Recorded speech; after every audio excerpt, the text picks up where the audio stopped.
ಇವತ್ತಿನ ವಿಷಯ ಮಹಿಳೆಯರು ಕಡ್ಡಾಯವಾಗಿ ಕೇಳಲೇಬೇಕಾದಂತಹ ಒಂದು ವಿಷಯ. ಪುರುಷರು ಸಹ ಕೇಳಬೇಕು, ಕಾರಣ ಅದು ಧಾರ್ಮಿಕ ವಿಜ್ಞಾನವಾದ್ದರಿಂದ ಅದು ನಾವು ಸಹ ಕಲಿಯುವುದು ಕಡ್ಡಾಯ. ಜೊತೆಯಲ್ಲಿ ತಿಳಿಯದೇ ಇದ್ದವರಿಗೆ ಹೇಳಿಕೊಡಬಹುದು. ಮನೆಯಲ್ಲಿ ಪತ್ನಿಯರು ಅಥವಾ ಮಕ್ಕಳು, ಸಹೋದರಿಯರು, ಅವರಿಗೂ ಸಹ ಇದನ್ನು ನಾವು ಹೇಳಿ ಕೊಡಬಹುದು. ಕಡ್ಡಾಯವಾದಂತಹ ವಿಷಯವಾಗಿದೆ. ಅದರಿಂದ ಎಲ್ಲರೂ ಇದನ್ನು ಸಂಪೂರ್ಣವಾಗಿ ಕೇಳಬೇಕು, ಜೀವನದಲ್ಲಿ ಪಾಲಿಸಬೇಕು. ಅಲ್ಲಾಹನು ಅನುಗ್ರಹಿಸಲಿ. ವಿಷಯಕ್ಕೆ ಬರುವುದಕ್ಕಿಂತ ಮುಂಚಿತವಾಗಿ ನನ್ನ ಸತ್ಯ ವಿಶ್ವಾಸಿಗಳಾದ ಸಹೋದರಿಯರಲ್ಲಿ ಒಂದು ಮಾತು ಹೇಳಲಿಕ್ಕಿರುವುದು. ನಾವೆಲ್ಲರೂ ಈ ಐಹಿಕವಾದಂತಹ ದುನಿಯಾದಿಂದ ವಿರಮಿಸಿ ಇಲ್ಲಿನ ಜೀವನಕ್ಕೆ ವಿದಾಯ ಹೇಳಿ ಹೋಗಬೇಕವರಾಗಿದ್ದೇವೆ. ಹೋಗಲೇಬೇಕು. ಯಾರಿಗೂ ಸಹ ಇಲ್ಲಿ ಉಳಿಯಲು ಬಾಕಿಯಾಗಲು ಸಾಧ್ಯವಿಲ್ಲ ಎಂದು ಎಲ್ಲರಿಗೂ ಗೊತ್ತಿರುವಂತಹ ಸತ್ಯ ಸಂಗತಿಯಾಗಿದೆ. ಆದ್ದರಿಂದ ನಾವು ಯಾರೊಂದಿಗೂ ಸಹ ಒಂದು ವೈರಾಗ್ಯ ವೈಮನಸ್ಸನ್ನು ಇಟ್ಟುಕೊಳ್ಳಬಾರದು. ನಮಗೆ ಯಾರಿಂದ ಏನೇ ತೊಂದರೆಯಾದರೂ ಸಹ ಅತ್ತ ನಾವು ಅವರಿಗೆ ತೊಂದರೆ ಮಾಡಬಾರದು. ನಬಿ ಸಲ್ಲಲ್ಲಾಹು ಅಲೈಹಿ ವಸಲ್ಲಮ ಅವರು ಹೇಳ್ತಾರೆ, ಯಾರು ಇತ್ತ ನಮ್ಮೊಂದಿಗೆ ವೈರಾಗ್ಯವನ್ನಿಟ್ಟುಕೊಂಡು ನಮಗೆ ಸಿಗುವಂತಹ ಸೌಲಭ್ಯಗಳನ್ನು ಅಥವಾ ಅನುಕೂಲತೆಗಳನ್ನು ಇಲ್ಲದೆ ಮಾಡಲು ಶ್ರಮಿಸುತ್ತಾರೋ ಅಂತವರೊಂದಿಗೆ ನಾವು ಹೆಚ್ಚಿನ ಬಾಂಧವ್ಯವನ್ನು ಇಟ್ಟುಕೊಳ್ಬೇಕು. ತಸ್ವಿಲು ಮನ್ ಅಕ, ನಿನ್ನೊಂದಿಗೆ ಯಾರು ಸಂಪರ್ಕವನ್ನು ಕಡಿದುಕೊಳ್ಳಲು ಬಯಸುತ್ತಾರೋ ಅವರೊಂದಿಗೆ ನೀನು ಹೆಚ್ಚಿನ ಸಂಪರ್ಕವನ್ನು ನಾವು ಇಟ್ಕೊಳ್ಬೇಕು.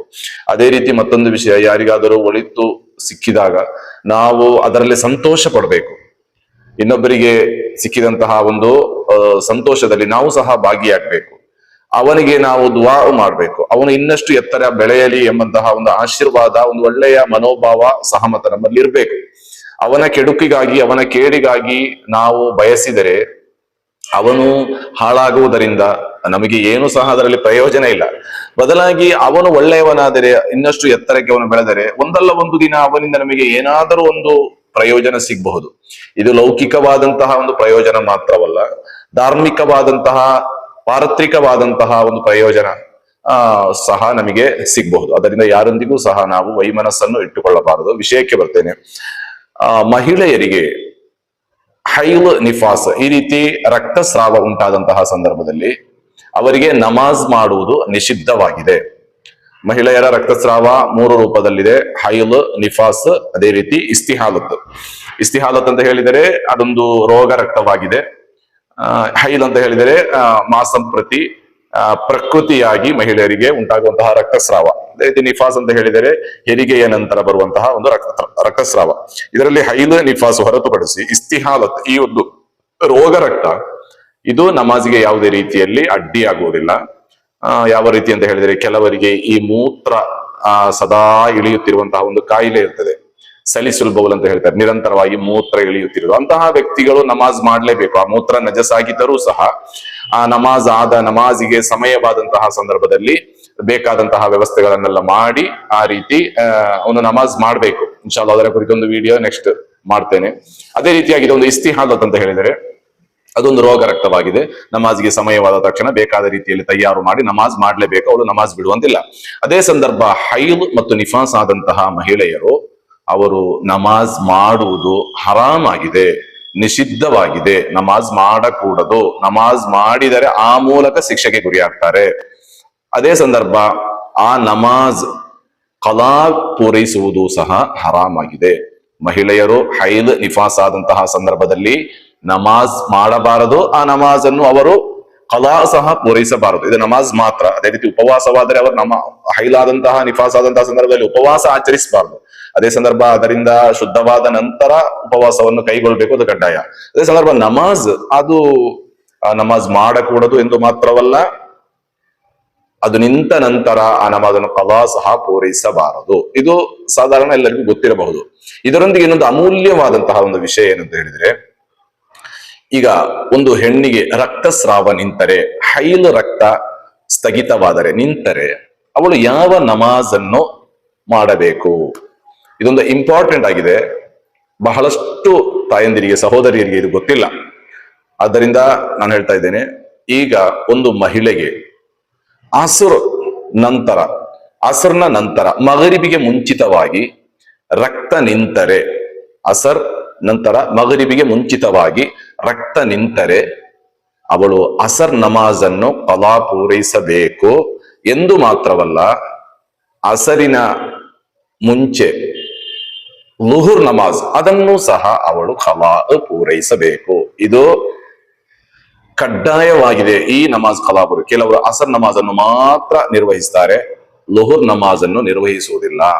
ಅದೇ ರೀತಿ ಇಶಾಇನ ನಂತರ ಸುಬುಹಿಗೆ ಮುಂಚಿತವಾಗಿ ರಕ್ತಸ್ರಾವ ನಿಂತರೆ ಇಶಾ ನಮಾಜ್ ಅನ್ನು ನಿರ್ವಹಿಸಬೇಕು, ಅದರ ಮುಂಚಿನ ಮಗರಿಬ್ ನಮಾಜ್ ಅನ್ನು ಸಹ ನಿರ್ವಹಿಸಬೇಕು. ಇನ್ನೊಮ್ಮೆ ಹೇಳ್ತೇನೆ, ಅಸರಿನ ನಂತರ ಮಗರಿಬಿಗೆ ಮುಂಚಿತವಾಗಿ ರಕ್ತಸ್ರಾವ ನಿಂತರೆ ಅಸರ್ ಮತ್ತು ಲುಹುರ್ ಎರಡನ್ನೂ ನಿರ್ವಹಿಸಬೇಕು. ಇಶಾದ ನಂತರ ಸುಬಹಿಗೆ ಮುಂಚಿತವಾಗಿ ರಕ್ತಸ್ರಾವ ನಿಂತರೆ ಇಶಾ ಮಗರಿಬ್ ಎರಡು ನಮಾಜನ್ನು ನಿರ್ವಹಿಸಬೇಕು. ಇನ್ನು ಲುಹುರಿನ ನಂತರ ಅಸರಿಗೆ ಮುಂಚಿತವಾಗಿ ರಕ್ತಸ್ರಾವ ನಿಂತರೆ ಲುಹುರ್ ನಮಾಜ್ ಮಾತ್ರ ನಿರ್ವಹಿಸಿದರೆ ಸಾಕು. ಲುಹುರಿನ ಮುಂಚಿನ ಸುಬಹಿ ನಮಾಜ್ ನಿರ್ವಹಿಸುವುದು ಬೇಡ, ಅದರ ಹಿಂದಿನ ಸುಬಹಿ ನಮಾಜ್ ನಿರ್ವಹಿಸುವುದು ಬೇಡ. ಅದೇ ರೀತಿ ಮಗರಿಬಿನ ನಂತರ ಇಶಾಯಿಗೆ ಮುಂಚಿತವಾಗಿ ರಕ್ತಸ್ರಾವ ನಿಂತರೆ ಮಗರಿಬ್ ನಮಾಜ್ ನಿರ್ವಹಿಸಿದರೆ ಸಾಕು, ಅದರ ಹಿಂದಿನ ಅಸರ್ ನಮಾಜ್ ನಿರ್ವಹಿಸುವುದು ಬೇಡ. ಕಾರಣ ಲುಹುರ್ ಮತ್ತು ಅಸರ್, ಮಗರಿಬ್ ಮತ್ತು ಇಶಾ ಯಾತ್ರೆ ಹೋಗುವಂತಹ ಮುಸಾಫಿರ್ಗಳಿಗೆ ಜಮ್ಅ ಮಾಡಲು ಅನುವದನೀಯವಾದಂತಹ ನಮಾಜ್ ಆಗಿದೆ ಇವೆರಡು ನಮಾಜ್ಗಳು. ಆದ್ದರಿಂದ ಈ ಎರಡು ನಮಾಜ್ಗಳನ್ನು ನಿರ್ವಹಿಸುವಾಗ ಪ್ರತ್ಯೇಕ ಗಮನ ಹರಿಸಬೇಕು. ಇನ್ನು ಫಜ್ರ್ ನಮಾಜ್, ಸುಬಹಿ ನಮಾಜ್, ಸುಬಹಿ ಕಲಾ ಆಗುವ ಸಮಯಕ್ಕಿಂತ ಸುಬಹಿಯ ನಮಾಜಿನ ಸಮಯ ಸೂರ್ಯೋದಯದ ತನಕ ಮಾತ್ರವಾಗಿದೆ. ಆ ಸೂರ್ಯೋದಯಕ್ಕಿಂತ ಮುಂಚಿತವಾಗಿ ಒಂದು ಮಹಿಳೆಗೆ, ಸ್ತ್ರೀಗೆ ರಕ್ತಸ್ರಾವ ನಿಂತರೆ ಅವಳು ಸುಬಹಿ ನಮಾಜ್ ಮಾತ್ರ ನಿರ್ವಹಿಸಿದರೆ ಸಾಕು, ಇಶಾ ನಮಾಜ್ ನಿರ್ವಹಿಸುವುದು ಬೇಡ. ಇನ್ನು ಸುಬಹಿಯ ಸೂರ್ಯೋದಯದ ನಂತರ ರಕ್ತಸ್ರಾವ ನಿಂತರೆ ಅವಳು ಯಾವ ನಮಾಜ್ ನಿರ್ವಹಿಸುವುದು ಬೇಡ, ಅದರ ನಂತರದ ನಮಾಜ್ಗಳು ಲುಹುರ್ ಅಸರ್ ಹಾಗೆ ನಿರ್ವಹಿಸಿದರೆ ಸಾಕು. ಇದು ಪ್ರತ್ಯೇಕವಾಗಿ ಗೊತ್ತಿರಲೇಬೇಕಾದಂತಹ, ತಿಳಿಯಬೇಕಾದಂತಹ ವಿಷಯವಾಗಿದೆ. ಇನ್ನು ಒಂದು ವೇಳೆ ತಾಯಂದಿರು, ಸಹೋದರಿಯರು ಈ ತನಕ ಈ ರೀತಿ ನಮಾಜ್ ನಿರ್ವಹಿಸುತ್ತಿರಲಿಲ್ಲ, ಉದಾಹರಣೆಗೆ ಅಸರ್ನ ನಂತರ ರಕ್ತಸ್ರಾವ ನಿಂತರೆ ಅವಳು ಅಸರ್ ನಮಾಜ್ ಮಾತ್ರ ನಿರ್ವಹಿಸುತ್ತಾ ಇದ್ದಳು ಎಂದಾಗಿದ್ದಲ್ಲಿ ಅದು ಇದುವರೆಗಿನ ಎಲ್ಲಾ ನಮಾಜ್ ಅನ್ನು ಕಲಾ ಪೂರೈಸುವುದು ಕಡ್ಡಾಯವಾಗಿದೆ. ಅಲ್ಲದೆ ಇದ್ದರೆ ಅಲ್ಲಾಹನ ಶಿಕ್ಷೆಗೆ ಗುರಿಯಾಗ್ತೀರಿ. ಈ ಒಂದು ವಿಷಯ ಬಹಳ ಅತ್ಯಗತ್ಯವಾದಂತಹ ಒಂದು ವಿಷಯವಾದ್ದರಿಂದ ನಾನು ಪ್ರತ್ಯೇಕವಾಗಿ ಗಮನ ಹರಿಸಬೇಕಾಗಿ ನೆನಪಿಸ್ತಾ ಈ ವಿಡಿಯೋನ ನಾನು ಮಾಡ್ತಾ ಇದ್ದೇನೆ. ಅದರಿಂದ ಎಲ್ಲರೂ ಸಹ ಇದರ ಕುರಿತು ಗಮನ ಹರಿಸಬೇಕು, ಪ್ರತ್ಯೇಕವಾಗಿ ಗೊತ್ತಿಲ್ಲದವರಿಗೆ ಈ ವಿಷಯವನ್ನು ತಲುಪಿಸಬೇಕು. ಅಲ್ಲಾಹು ಸುಬ್ಹಾನಹು ವ ತಆಲಾ ತೌಫೀಕ್ ನೀಡಲಿ.